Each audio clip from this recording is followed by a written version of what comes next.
Styler transformation के second last episode में आपका स्वागत है। अभी तक हमने देखा कि किन, यू और जियांग ली दोनों जियाओ क्योलिन की तलाश में आइसलैंड पहुंच चुके थे, जहां पर जाने के बाद उन्हें एक जगह पर एक मोटा आदमी मिलता है, जिससे कि ये लोग जियाओ क्योलिन के बारे में पूछने लगते हैं। जियाओ क्योलिन की पिक्चर देखकर पहले तो वो मोटा आदमी बहुत डर जाता है और फिर जियाओ क्योलिन के बारे में बताने लगता है कि वह कितनी खतरनाक है और अभी तक कितने लोगों को बेरहमी से मार चुकी है। उसके बाद किन, यू और जियांग ली दोनों ही आइसलैंड के नीचे पानी में जियाओ क्योलिन की तलाश में पहुंच चुके होते हैं, जहां पर काफी देर ढूंढने के बाद और कई सारे खतरों को पार करके आखिरकार वह जियाओ क्योलिन तक पहुंच जाते हैं। यहाँ पर किन यू उन्हें सब कुछ बताता है कि कैसे लिफिया सिटी उनकी दुश्मन बन चुकी है, जिसमें कि उन्हें जियाओ क्योलिन की मदद चाहिए। जिस पर तो पहले तो जियाओ क्योलिन लिफिया सिटी का नाम सुनकर उन्हें यहाँ से जाने के लिए बोल देती है, लेकिन बाद में अचानक से उनकी मदद के लिए मान जाती है और कहने लगती है कि अगर मैं तुम्हारी मदद करूँ तो बदले में मुझे क्या मिलेगा। यह बात सुनकर किन्यू समझ जाता है कि अब उसे मनाने के लिए कुछ ऐसा देना पड़ेगा जिससे यह फौरन मान जाए। उसके बाद तुरंत ही किन्यू अपना फर्स्ट क्लास हॉनमिंग लिंगबाओ निकालकर जियाओ क्योलिन को दे देता है और कहता है कि यह फर्स्ट क्लास हॉनमिंग लिंगबाओ है, जिसे मैंने खुद रिफाइंड किया है। ये सब देखकर पहले तो जियाओ क्योलिन को यकीन नहीं होता कि यह लड़का सच में उसे इतना प्रीशियस गिफ्ट दे रहा है और कहती है कि क्या तुम सच में मुझे यह देना चाहते हो। किन्यू कहता है कि हाँ बिल्कुल, जिसके बाद जियाओ क्योलिन उसे ले लेती है और बहुत खुश लग रही होती है। उसके बाद किन्यू कहने लगता है कि गिफ्ट तो तुमने ले लिया, अब बताओ कि हमारी मदद के लिए कब चल रही हो। जिस पर जियाओ क्योलिन स्माइल करते हुए कहती है कि अभी तो तुम्हें मेरा एक और काम करना पड़ेगा। उसके साथ ही ये सीन यहीं पर कट हो जाता है। इसके बाद हम देखते हैं कि जियाओ क्योलिन किन यू और जियांग ली को एक आइसलैंड के पास लेकर आती है। वह कहती है कि यहाँ पर एक बड़ा गॉड ऑफ ग्रीन लीफ रहता है। मैंने उसे वादा किया था कि जब तक मैं उसे हरा नहीं दूं तब तक मैं यहाँ से नहीं जाऊंगी। तो अगर तुम चाहते हो कि मैं तुम्हारे साथ चलूं तो सबसे पहले तुम्हें उसे हराना होगा और मुझे उम्मीद है कि तुम उसे हरा सकते हो। इसके बाद हम देखते हैं कि किन्यू भी उसकी मदद के लिए तैयार हो जाता है और अपनी पावर्स की मदद से पता कर लेता है कि वह ओल्ड गॉड यहीं पर है। इसके बाद ये तीनों भी उसी जगह पर चले जाते हैं जहाँ पर वह ओल्ड गॉड होता है। उनके वहाँ पर जाते ही वह ओल्ड गॉड भी वहाँ पर आ जाता है और उनके आसपास घूमने लगता है। वह कहता है कि इस बार तुम मुझे हराने के लिए इन दो बच्चों को लेकर आई हो। जियाओ क्योलिन कहती है कि एक बार लड़ाई करके तो देखो फिर पता चलेगा कि ये बच्चे क्या कर सकते हैं। ये सुनकर वह ओल्ड गॉड हंसने लगता है और कहता है कि अगर ऐसी बात है तो फिर तो बहुत मजा आएगा।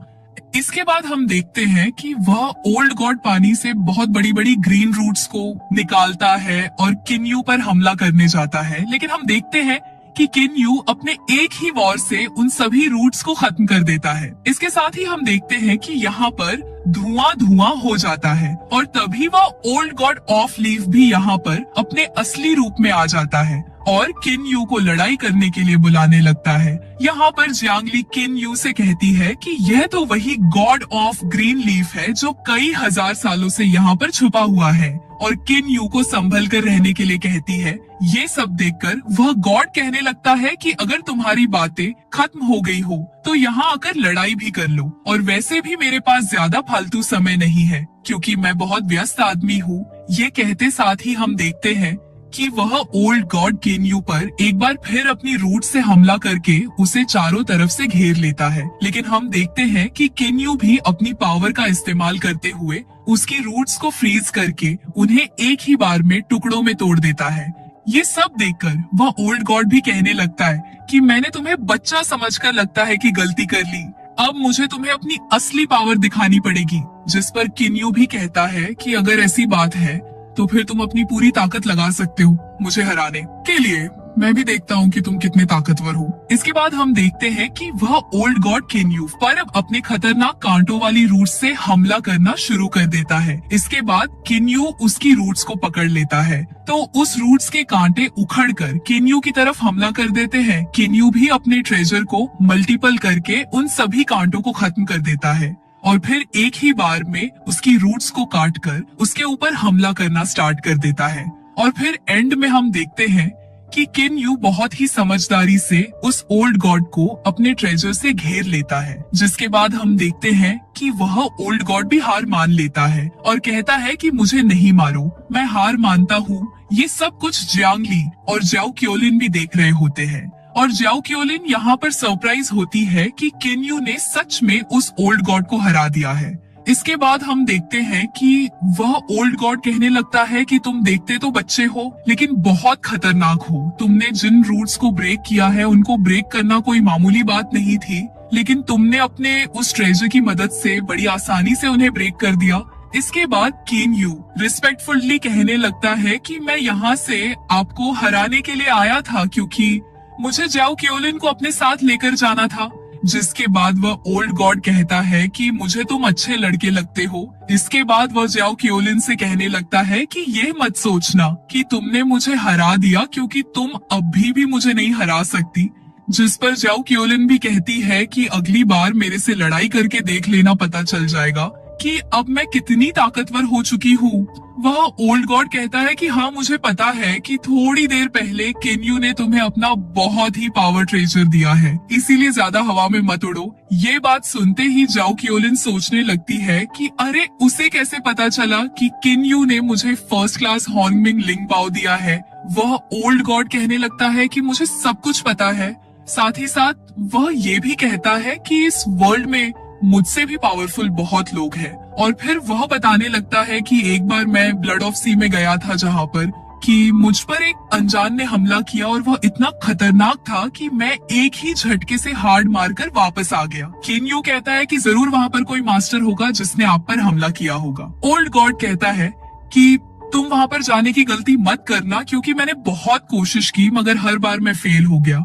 फिर उसके बाद मैं इसी आइसलैंड पर अपनी जिंदगी गुजारने लगा। ये सब कहकर वह ओल्ड गॉड भी वहाँ से चले जाते हैं। उसके जाते ही ज्याओ क्योलिन कहने लगती है कि यह बूढ़ा मुझे बहुत अजीब लगा। इसके बाद वह तीनों भी वहाँ से चले जाते हैं। इसके बाद हम देखते हैं कि ये तीनों भी उसी ब्लड ऑफ सी वाली जगह पर आ जाते हैं। अब ये भी बिल्कुल हमारी तरह है कि जिस काम से रोका जाए उन्होंने वही काम करना है। उस ओल्ड गॉड ने कहा भी था कि वहाँ पर मत जाना, लेकिन देखो कहाँ मानते हैं ये लोग और आ पहुँचे यहाँ पर।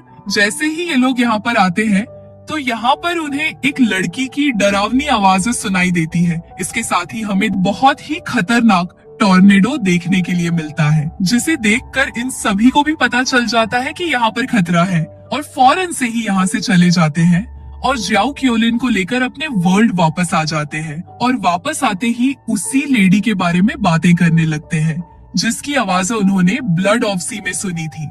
जिसके बाद हम देखते हैं कि यहाँ पर मास्टर जी भी आ जाते हैं और जैसे ही उनकी नजर ज्याओ क्योलिन पर पड़ती है तो ये उसे देखकर हैरान रह जाते हैं और कहते हैं कि क्या ये ज्याओ क्योलिन है। इसके बाद हम देखते हैं कि ज्याओ क्योलिन किन यू से कहती है कि मेरे रहने का इंतजाम करो और मुझे अपने एक ट्रेजर को भी रिफाइन करना है। इसके साथ ही हम देखते हैं कि यहाँ पर एक आदमी आता है जो कि ज्याओ क्योलिन को अपने साथ उसके कमरे में ले जाने लगता है। जिसके बाद मास्टर जी कहने लगते हैं कि अब तो ज्याओ क्योलिन भी हमारे साथ है, इसीलिए हम लीफिया सिटी का मुकाबला कर सकते हैं।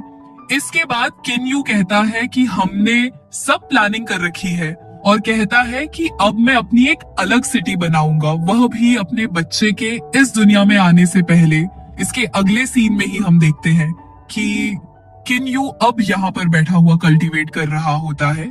इसके बाद ही हम देखते हैं कि वह एक अलग ही जगह पर पहुंच जाता है जहाँ पर हम देखते हैं कि किन यू उसी रेड बॉल को देखता है जो कि अब बहुत ही ज्यादा बड़ी हो चुकी होती है। इसके साथ ही हम देखते हैं कि किन यू यहाँ पर कल्टीवेट स्टार्ट कर देता है और फिर हम देखते हैं कि आखिरकार यहाँ पर किन यू कल्टीवेट कर लेता है, जिसके साथ ही हमें देखने के लिए मिलता है कि किन यू यहाँ पर अपने कपड़ों को भी चेंज कर लिया है और यहाँ पर एक डिवाइन किंग बन जाता है। यहाँ पर हम देखते हैं कि किन यू की आउटफिट बहुत ही ज्यादा ब्यूटीफुल लग रही होती है और आपको ये आउटफिट कैसी लगी कमेंट्स में जरूर बताएं। इसके बाद हम जियांग ली को देखते हैं जिसके सामने जैसे ही किन यू अपनी न्यू फॉर्म में एंटर करता है तो उसे देखकर जियांग ली बिल्कुल हैरान रह जाती है क्योंकि अब किन यू भी डिवाइन गॉड बन चुका है और हम देखते हैं कि इस चीज की खबर बाकी डिवाइन गॉड्स को भी हो जाती है और वह सोचते हैं कि यह जरूर किन्यू ही होगा। दूसरी तरफ हम देखते हैं कि जियांग ली और किन्यू दोनों बहुत ज्यादा खुश होते हैं। तभी यहाँ पर हम देखते हैं कि कुछ डिवाइन गॉड्स यहाँ पर आ जाते हैं और आते साथ ही किन्यू को कंग्रेचुलेट करने लगते हैं।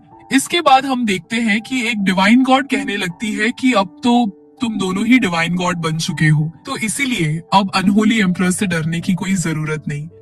इसके बाद हम देखते हैं कि यहाँ पे किन्यू सभी को थैंक यू कहता है। दूसरी तरफ क्या हम देखते हैं कि जियाओ शियान के फादर को भी इस बारे में पता चल जाता है, इसलिए अब वो और भी ज्यादा गुस्से में आ जाते हैं। और गाइस, इसी सीन के साथ इस एपिसोड का यही पर एंड हो जाता है। तो गाइस, अगर आपको मेरी एक्सप्लेनेशन थोड़ी सी भी पसंद आई हो तो प्लीज चैनल को सब्सक्राइब कर दे। तो मिलते हैं आपसे नेक्स्ट वीडियो में। Thank you for watching.